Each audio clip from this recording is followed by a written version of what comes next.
Welcome to the deep dive. Today we're really getting into a powerful eyewitness account out of Kenya. It's from an Associated Press photographer, and it's pretty raw. Our goal here is to unpack this specific incident, look at what it tells us about, power, accountability. It's a direct window, really, into a critical moment. Yeah. Now, the photographer involved, they're not new to this. They've actually been reporting on extrajudicial killings in Kenya for, over 10 years? That's right, over a decade.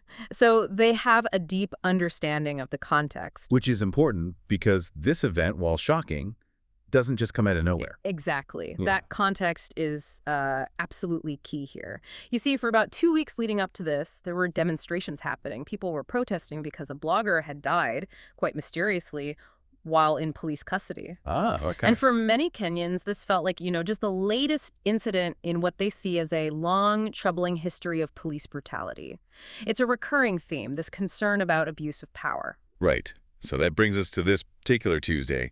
There was a protest planned in downtown Nairobi. People gathered. The idea was to march peacefully to the police headquarters, make their voices heard. A peaceful march, that was the intent. But it didn't stay peaceful for long. Things escalated violently. Yeah. Apparently these peaceful demonstrators, they are met by men on motorbikes. Not uniformed police. No, not uniformed police. These guys had whips, batons, and they just started attacking the protesters. Chaos erupted. And then amidst all that chaos came what the photographer called the most shocking moment. Two actual police officers approached a vendor, Bonifas Kariuki. He was just selling surgical masks. Just a street vendor. Yeah.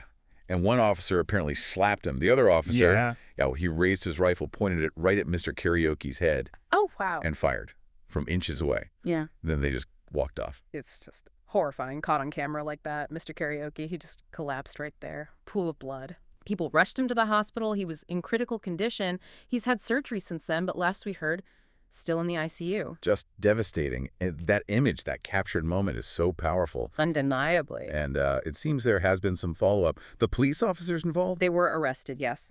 And the report says they'll be taken to court. Okay. Yeah. So there is that step towards accountability, Yeah. at least procedurally. Yeah, and what's really fascinating here, beyond the horror, is the impact of having this witnessed so directly, by a professional photographer no less.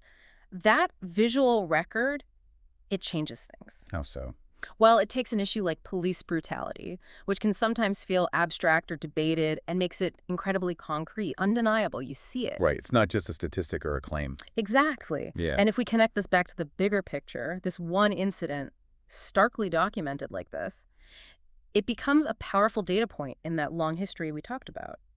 The abuse of power isn't just alleged, it's visible.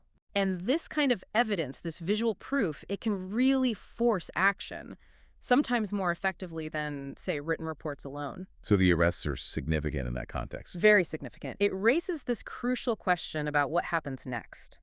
Will the justice system follow through, especially when the abuse is so blatant, so clearly captured? The fact that arrests happen quickly suggests the power of that visual evidence. It sets a potential precedent. So this deep dive, it really brings home the chilling power of these direct, unfiltered eyewitness accounts, how vital they are in dragging these instances of unchecked power into the light. Absolutely vital. This incident, captured so clearly, it sort of shifts the whole dynamic, doesn't it? It makes a systemic issue very, very real and potentially prosecutable. It demands accountability in a way that's hard to ignore. So maybe the thought to leave you with is this. When you see power going unchecked around the world, what role does this kind of immediate, undeniable documentation play? How crucial is it really in that global struggle for justice and redress? Something to think about.